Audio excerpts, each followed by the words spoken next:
So there was always self-abandonment. There was always self-sacrifice. I never felt seen. I never felt heard. Um, and the breaking point came to me, Vanessa, where like I gotten ghosted again. I broke down, I got my heart broken again. And just sitting in front of the mirror and just realizing, like, looking at myself in the mirror and not really understanding, like, I'm a good person. I know how to communicate. For some reason, this thing kept happening again and again and again. Welcome back to the Power and Purpose podcast. I'm Vanessa Soul, your host. Thank you so much for investing your time and your energy into tuning in to today's episode. I've been super excited by all the guests in season 3. I've gotten more intentional about my podcast and the topics that I wanted to cover. So hopefully you are enjoying this journey as much as I am. And I'm super excited about today's guest. We have Lilli Bewley. She's a dating coach for finding love, creator of the Feminine Dating Archetype Quiz, and a guide for single, successful women ready to enjoy dating again and find true love. Lilli, thank you so much for being here. Thank you, Vanessa. Super excited about this conversation. I love talking about love, so can't wait to see where this goes. Yay. And I've been in a love season. Normally I'm not, but I've been in a love season. So Ooh, I tell me might more. Yeah, I might need this episode just as much as the listeners. We'll see how it goes. Yeah. So before we dive in, I love asking everyone, who are you and who are you not? Ooh, let's get deep.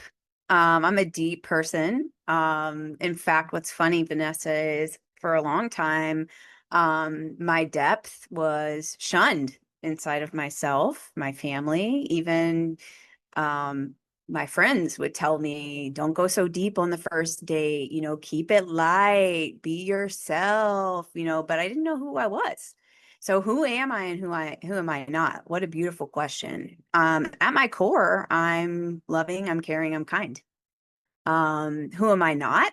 I am not my roles that I took on throughout my life. I am not the masks that I have worn throughout my life. High achiever, seeker of validation, straight A student. I could list and list and list all of the masks that I've worn throughout my life. So I have come to this point in my journey, Vanessa, where I've literally shed all of those kind of um, inauthentic parts of myself. And all of those parts of myself, not that I'm shunning them or pushing them down or pushing them away or pushing them aside, but more I realized the purpose of all of those masks that I had worn. And the purpose was really to feel full inside of myself. I was really, really good in my life achieving. I was really, really good at getting validation from outside of myself. I was really, really good at getting validation and affirmation from men, for example. And so, who am I not? I am not anything anymore that takes me outside of my power, that takes me outside of my fulfillment, that takes me outside of my purpose. So at my core, who I am is I'm loving, I'm caring, I'm kind. The interesting thing about that for me is that I've always been loving, caring, and kind. But the problem was, and we'll probably dive into this a little bit more today, the problem is that loving and caring and kindness made me have no needs throughout my life and my relationships. It made me invite people into my heart space, my life, and my energy that didn't deserve to be there. It made me step away, of course, based on my models, based on my traumas, based on the things that I had been through in my relationships, made me kind of fear, in some ways, parts of me fear a deep connection and a deep love because I didn't really know what that meant. And so this whole process that we can talk about today is what I call ascension. It's what I've been through. It's what my clients go through. Um, but yeah, I mean, I think that pretty much sums it up. Who I am, and who I'm not. Let's talk a little bit about your journey before we like really dive into like love and all the things. You went from having, you know, all the external success markers, yet feeling miserable. What was that like? When was that? And how did that lead you into where you are today? For decades, I had sought different things and achievements outside of myself unconsciously at the time. Like, I always say I was asleep, definitely asleep. And really had been trained, I think, in some ways. Like, there's society, right? There's the place that we grow up in. There are the different relationships in our lives, whether that be, I focus on romantic relationships, but it could have been like relationships with money, relationships with self, relationship with job, friends, family, all the things, that kept kind of confirming all of these like this like seeking for validation. Always say that um my love tank had holes in it, right? My self-love tank had holes in it. So there was a constant um need to fill up that tank, right? And that came from a lot of different things, right? Like you said, success markers. And this is a conversation that needs to be had, I think, with women probably a lot like us, because we will get to a point in our lives where we will be asking, like, who am I without this? Who am I, if I'm not a straight A student? Who am I if I'm not a mom? Who am I if I'm not like a boss babe? Or who am I if I'm not a coach or a therapist or whatever, nurse, all of those things. And what happened was, throughout my life, like, I'm in the best relationship that I've ever been in, with the most amazing man that I've ever met in my life. Parts of me sometimes don't even believe that this is still true, right? But he meets me at my depths. We communicate, there's integrity, there's honesty, all of those things.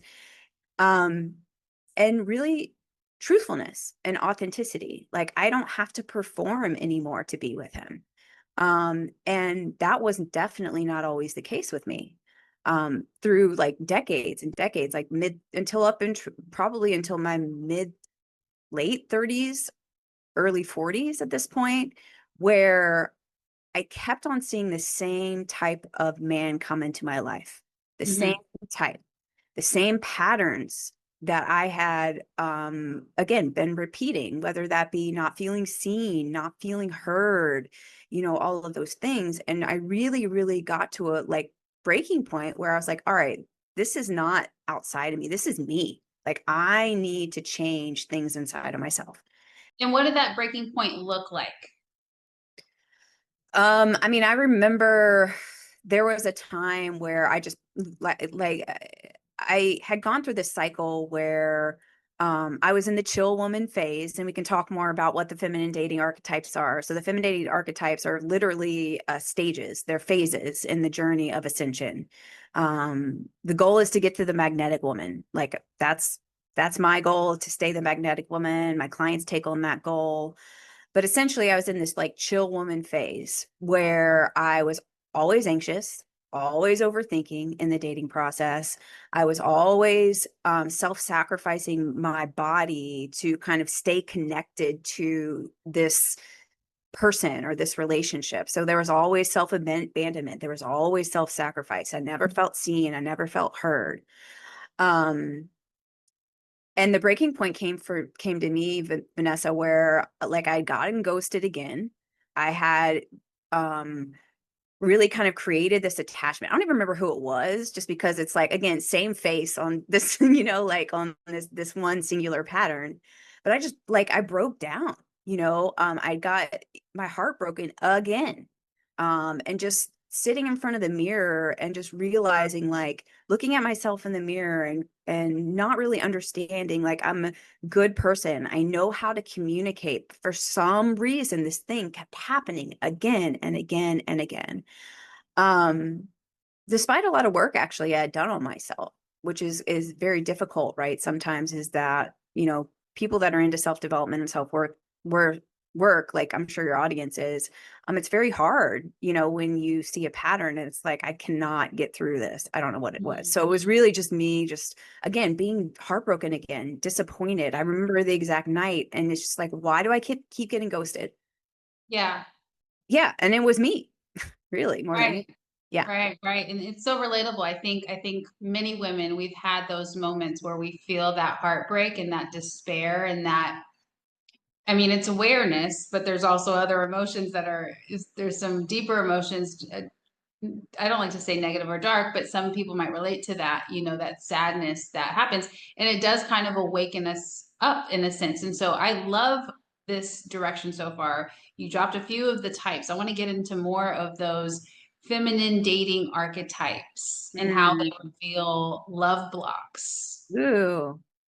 So I love talking about the feminine dating archetypes. This was like a co-creation really between me and God or universe or whatever, whatever word that you like to use. So the feminine dating archetypes came from this, like, hindsight's 2020, right? Like when I was in it, right, like going through these heartbreaks and going through this, like recreating this pattern again and again and again, I didn't really realize that I was in kind of this phase. But then as I started to grow, right? Like my journey pretty much is the client journey that I take my clients through with now, right? And so um as I started to grow and I started to take my clients through the same process that I went through, like internal, right? It's all about our external or internal work to get an external result. So I started to take my clients through this internal process. And then I started to see these different phases emerging, like, and it mirrored the same phases that I went through. And so, that combined with, things that we know about neuroscience, things that we know about the nervous system, things that we know about like different alignment, patterns or parts inside of us and things like that. And combining all of that into this process, like God or the universe was like, yo, there is something here. And so that's where they emerged. And there are four of them, the feminine dating archetypes. And what it is, like I said, is it's not like, like you can figure out your attachment style, right? And it's good for a minute, but then it becomes an excuse, like, oh, I'm anxious attachment. Like it becomes a label. And no one ever tells you how to get out of it. Like it's just like, this is you and this is bad. Right. And no one ever tells you how to like ascend to the next level. And so the feminine dating archetypes is like they're literally levels of ascension. And so it goes the chill woman, the fortress woman, the goddess woman, and then the magnetic woman. And again, the magnetic woman is the target. Like that's the woman that I aspire to be. I'm still human. It doesn't mean that I don't dip into patterns every now and again. I just get out of them faster than I did before. And it's the type of woman that all my clients aspire to be too. Amazing. So give me a little bit more context for each stage, the chill woman and the other three. Okay. I'm curious on how this connects to you. You peppered in, I'm in a love season right now, so I am super curious about that too. But the chill woman is super familiar with overwhelming anxiety in the dating process. And again, this was me for like 3 decades, 3+ decades. This tends to flare up in the span of about 24, 48, 72 hours of not hearing from someone on the other end. She tends to get ghosted a lot and she doesn't understand why. Again, she may be a good communicator, but for whatever reason, she's picking that person that tends to ghost. Um, she tends to have sex pretty quickly after meeting someone, even though she tells herself she doesn't want to, or, something happens, but there's a really quick kind of like physical connection that happens and physical intimacy. She tends to attract men who just want to hang out and chill. which is the chill woman, right? And she normally says yes to this because she really, really craves connection. The chill woman in the past has really complained in past relationships of not being seen or not being heard. What she really, really wants, the chill woman, she really wants to know that people are going to be there and not leave, is a real thing. In order for the chill woman to ascend to the next level, her healing targets are going to be about boundaries. It's going to be about seeing and hearing and understanding what her needs and wants and desires are. Because the chill woman, for whatever, there are lots of reasons probably that happened. Maybe she knows consciously or unconsciously of what happened to her in the past that has told her that her needs are not important. So Mhm. her needs have gone, right? So that's the chill one. What's the next one? Is it the fortress? Yeah, fortress one. So the fortress woman, it's interesting with the fortress woman because the fortress woman can be, it could be a phase where you kind of like kind of wall up your heart for healing purposes, right? Like after a heartbreak or something like that, or after like divorce, there is a need, right, to kind of like put up your walls a little bit and then, do what you need to do to heal within yourself. The hard part about the fortress woman is the fortress woman's, like, again, walls around her heart, like walls the size of the Great Wall of China around her heart, is that the fortress woman can really get stuck in that hyper independence, right? Right. And we all know, well, maybe you don't, but hyper independence is definitely a trauma response, right? So she has been hurt by love before. And the only way to defend her heart is to not let someone in. She feels fine. And this is triggering. Like if I'm talking fortress woman and you're listening, I know this is going to trigger you, but let that trigger be a target into your healing, because there is a way for you to quote unquote protect your heart and choose the right people. You got something to say, I think, about the fortress woman? I see it on your face. No, I'm enjoying it. I'm Yeah. enjoying it. And I want to get like all four, and then I want to make a comment about the attachment styles, because I agree with what you were saying earlier about the attachment styles. It can become an excuse. People can get attached to the attachment styles. Yeah. Oh, that's And then good. so I definitely have some stuff to add. So let's keep moving through. Okay. What's the third one? Was it the goddess? Goddess. So I do want to say with the fortress woman, again, this is going to be triggering, right? I want to give a little bit of like how you get out of it real quick. So the fortress woman is really about trust. It's about the fortress woman either knows or there's something unconscious about in her about like, I can't trust other people. The reason that you can't trust other people is because you don't trust yourself. You do not trust yourself to pick the right person. And so your work is really going to be about a few things: healing the vulnerability inside of yourself, because there's fear in some part of you that vulnerability is scary or it's weak. So that needs to be healed. You can still be vulnerable and discerning, right? You can still be vulnerable and strong, right? They're they can coexist. Also, the healing is about discernment, listening to your intuition. How do I pick the right person? And the internal work is going to be, how do I learn to trust myself? And so many women are disconnected from their head and their body, right? And we can go on and on and on about this. I'm sure it's a whole other podcast episode. So, but that's the work for the fortress woman if you're ready. Again, I know this is kind of triggering because I'm getting called out. I'm not saying that you're not strong, but I am saying that you do have the ability to be vulnerable and strong at the same time. All right. So let's move to the goddess woman. So the goddess woman, my girl, the goddess, she has done a lot of work on herself. She has probably been through a lot. She's been to therapy. She's even maybe had coaching, um, listens to podcasts and books, and she's in the work, but she's also confused about love, because even after the work that she's done on herself, like for example, the goddess woman typically has like a love altar. The goddess woman typically has written a letter of characteristics that she wants in a partner.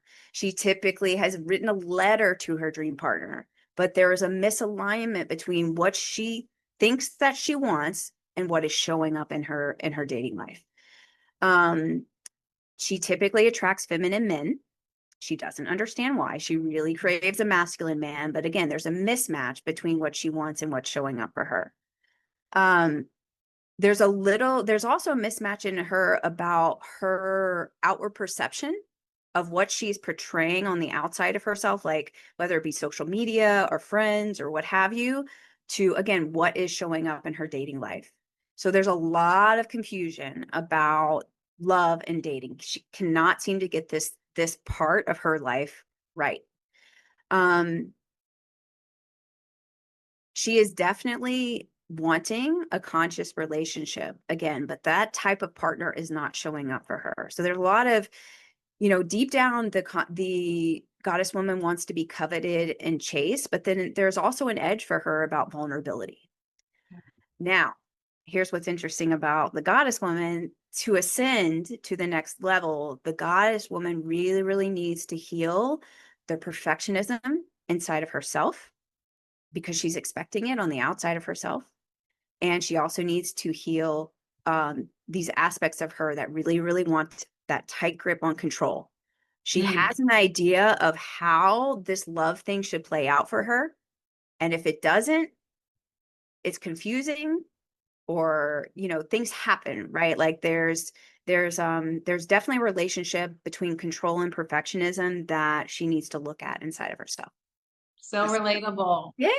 All of these, It right? is We can fun. all see, we could see the different versions of us, ourselves, our past selves going through some of these stages. I love it. And now I'm excited to hear more context about the magnetic woman. Yeah. Thanks, Vanessa. So the magnetic woman. The magnetic woman knows who she is and what she wants. The difference between the goddess woman and the magnetic woman is that her behaviors, her beliefs, her thoughts, her emotions all line up with this vision of who she is and what she wants. Like for different aspects of the feminine dating archetype, there's a mismatch, right? Like there's for the chill woman, like, I know I deserve better, but I don't give myself better, or I can't set boundaries, right? So there's a misalignment between again, who she is and what she wants. The magnetic woman, she honors herself in every way. She sets boundaries. She sticks with boundaries, especially in dating with other people. She is loving and caring of herself when she messes up. Her internal worth, her internal magnetism has moved from her head to her body. And that's really where we connect with our discernment and our intuition. A lot of women feel very in her head, right? Very analytical, very like overthinking a lot. There's a through line with the magnetic woman. From that's where we get our intuition from as women. We've just been so disconnected from it. In dating, the magnetic woman recognizes, almost like that, who is right for her and who is not, based on her internal knowing. And again, this is not something that if anyone is listening, or you, Vanessa, if you're at all like me, this is not something that we can flip the switch on, right? Because we are so distanced from our intuition and our discernment. It takes a lot of internal work and a lot of internal healing to get to this type of alignment. The magnetic woman is like, I don't know if you've ever been around this type of woman, of like, she walks into a room and she, like, all the energy is like rushes towards her. And it's not because of what she's wearing. It's not because of her makeup. It's not because of how beautiful she is. It's literally about energy, right? When she talks, the magnetic woman, there's this thing behind her voice that radiates confidence, clarity, discernment, right? Like she knows she knows who she is. And a lot of women, at least that I work with, really desire to be that type of woman, but on the inside don't have the confidence, or like, quote unquote, the confidence, or the skills even sometimes really to speak up and be that type of woman. So that's the magnetic woman. The magnetic woman, like literally, you probably have talked about this on your podcast, which is about manifestation, right? So whatever we manifest on the inside of ourselves is what we get on the outside of ourselves, right? So it's really about becoming this beacon and this magnet for what it is that you truly desire. And a lot of women think, oh, I'm a magnetic woman, but for all the things that I don't want. Right. So now we switch it. And that's the healing work that we do. I love that. Thank you for breaking those down. And they're so amazing. One, they're relatable. I think for almost every woman, right, who's Yeah. listening to this, you know that you were in the chill woman stage It's so funny. at Isn't some it point in crazy? your life. Yeah. And you know when you were at the fortress, like I know when I was in the fortress part of my life too. It's when I started my healing journey. Hmm. And I was probably there for, it felt like I was there for a long time before I went into the goddess. So that's what I was kind of taking note of. Okay, so first thing I want to discuss is let's tie this in. We don't have to compare it like apples and oranges, or maybe we will. I don't know. You can guide us there. But Sure. how is this a little bit more beneficial as a tool, if it is, than the attachment styles? Because like I said, Mm. I kind of agree. People get attached to those, like their anxious attachment, or they're avoidant, or even me. Like I got, when I moved into this secure attachment, my spiritual ego was like, I'm secure attachment. And then I don't know what else happened after that. Like I kind of just wore it like a badge, and probably didn't, maybe wasn't really intentional about other things that could have unfolded for me at that time in my life. So how does this work with the attachment styles, or how does it compare, or how might this be a better tool for some people?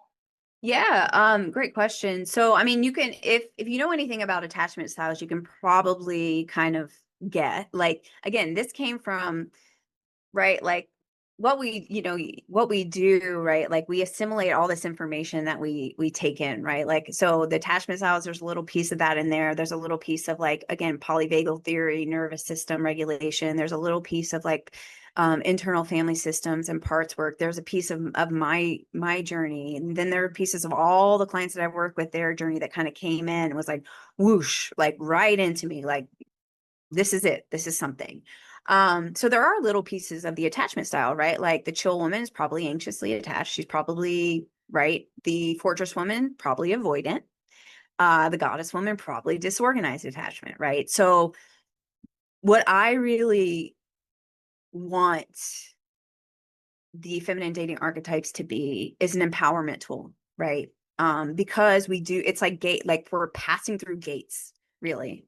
And I think, awareness is amazing, right? Like I started off as aware of my style, which is like borderline avoidant and borderline disorganized, depending on the situation. That would have been mine.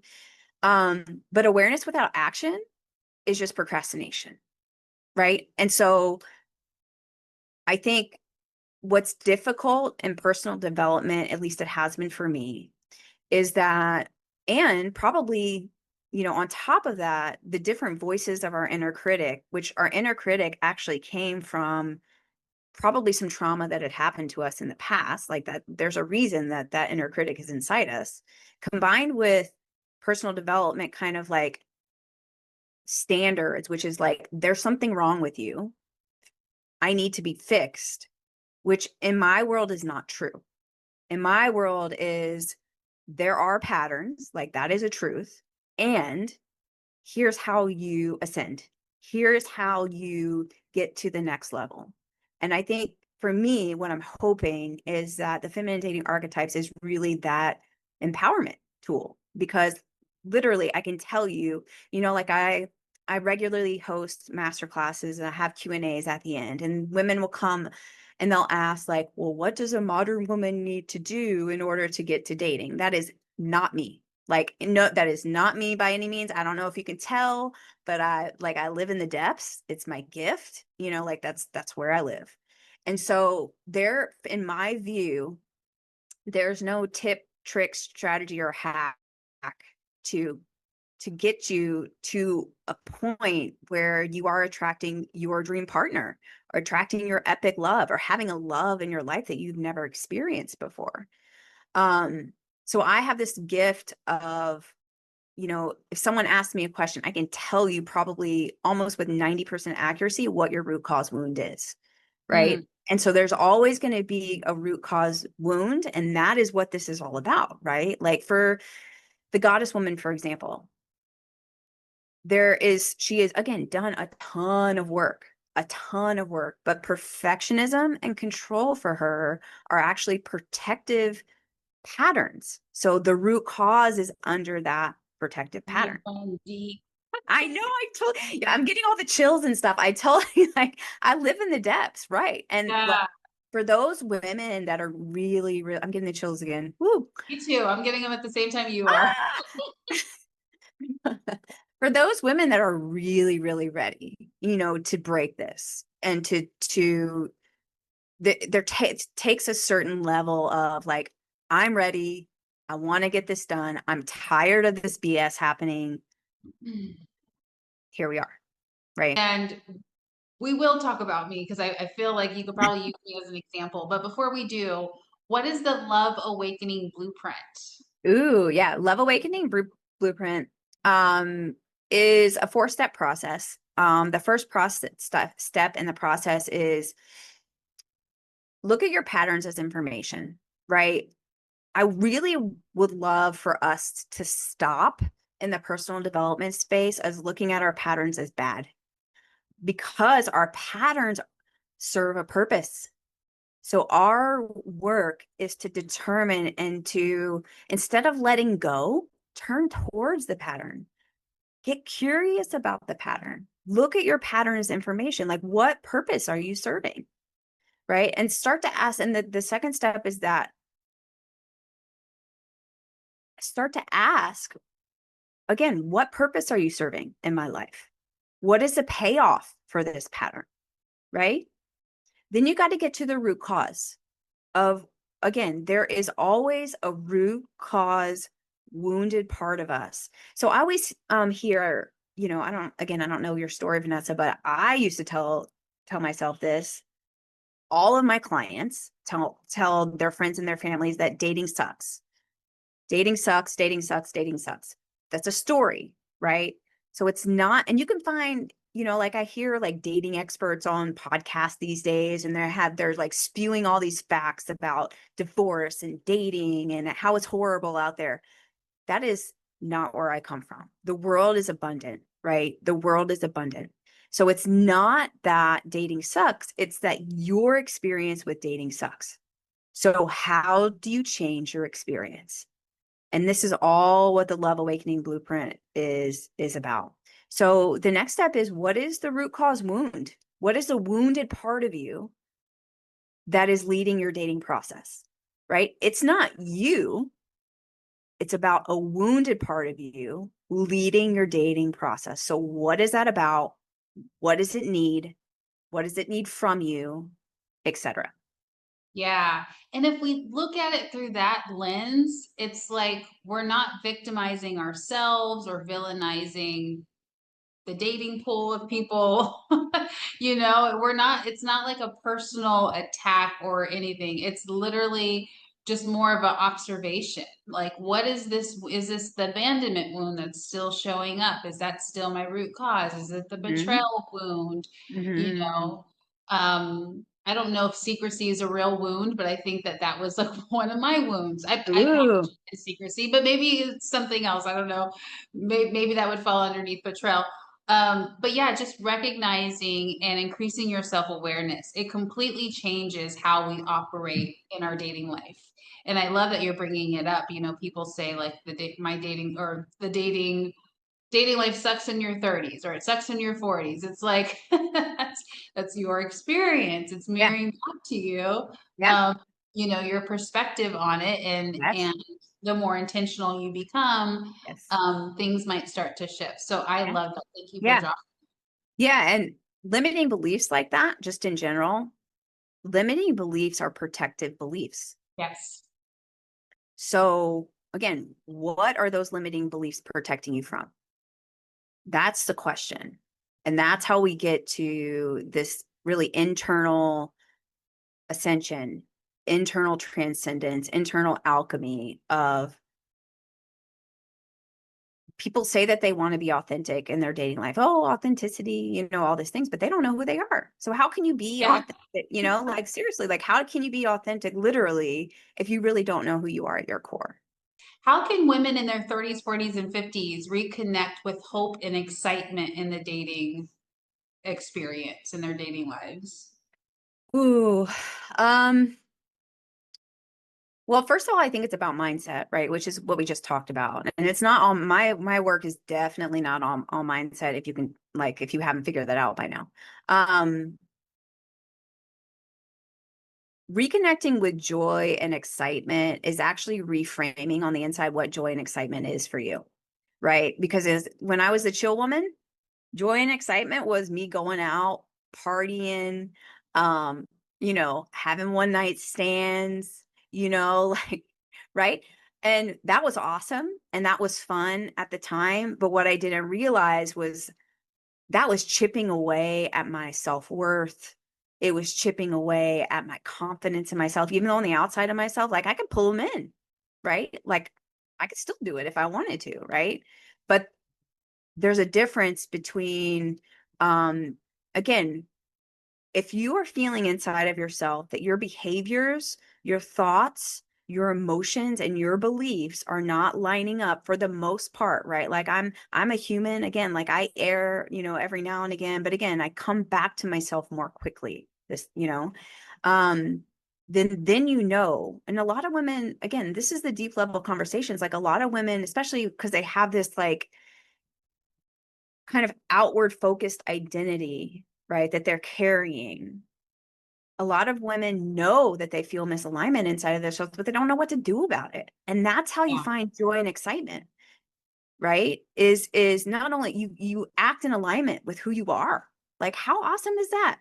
And when you act in alignment with who you are, you attract people that are in alignment with who you are on the outside of yourself, right? It takes time, like this healing work, repetition, consistency, and support over a period of time. Like literally, we're talking about rewiring your brain, rewiring your nervous system for all the good stuff that you desire, but it's not showing up for you right now. So, like, how awesome would it be?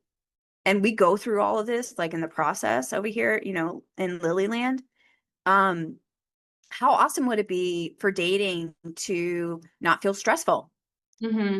for dating to not be so confusing or Mm. frustrating or or not having to spend so much time. It was almost like when I was dating on the apps, like I was project managing the crap out of my date out of the dating apps, right, like how nice would it be if it was a joyful experience? And that's what happens. It's an internal alignment for outward result. So the whole process that we go through in ascension is a lot of the foundational inner work, but then we have this whole other process that we go into about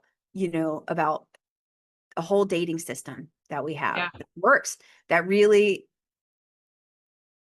really, systems and processes. I don't know about you, Vanessa, but every part of my life now, they help me feel safe.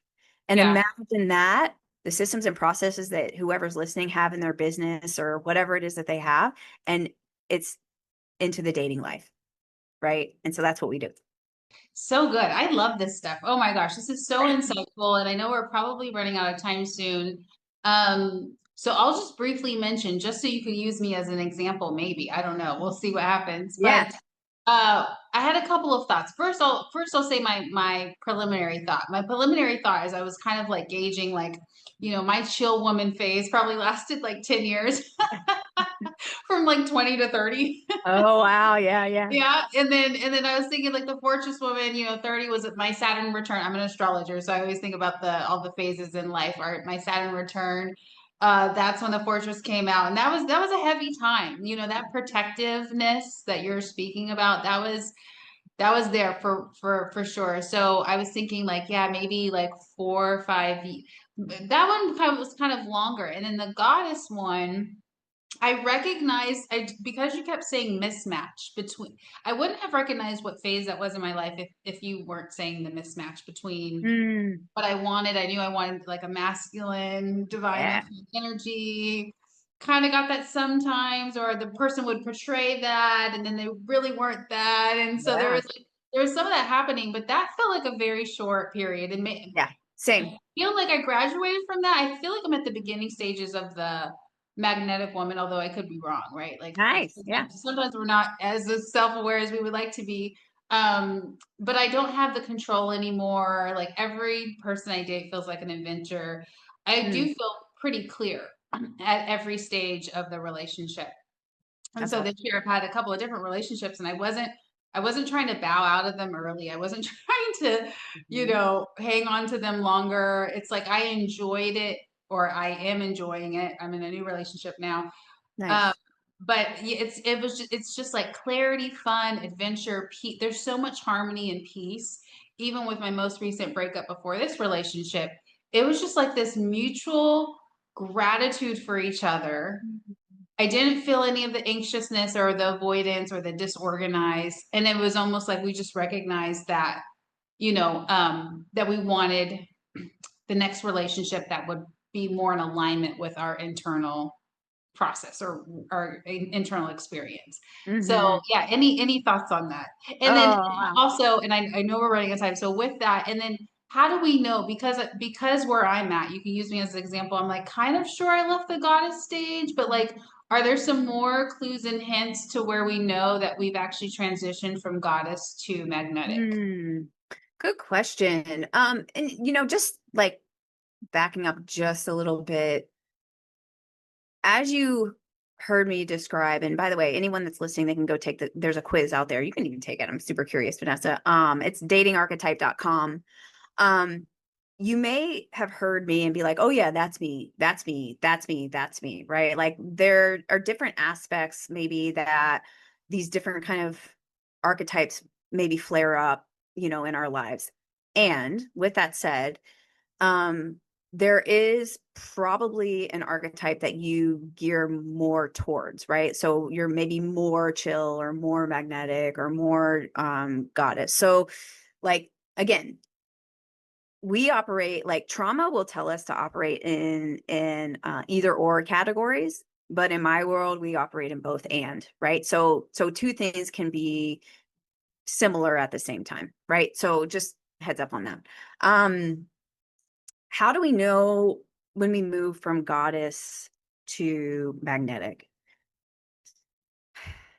So if you've done a lot of healing work with perfectionism and control, um I believe you, because you'll know, right? Like a lot of women, especially really, really evolved women, they still feel like they're white knuckling life. Like there is, um, like when you go on dates and you're the goddess woman. I remember, and I was the same, Vanessa. Like my goddess woman stage lasted pretty quickly, right?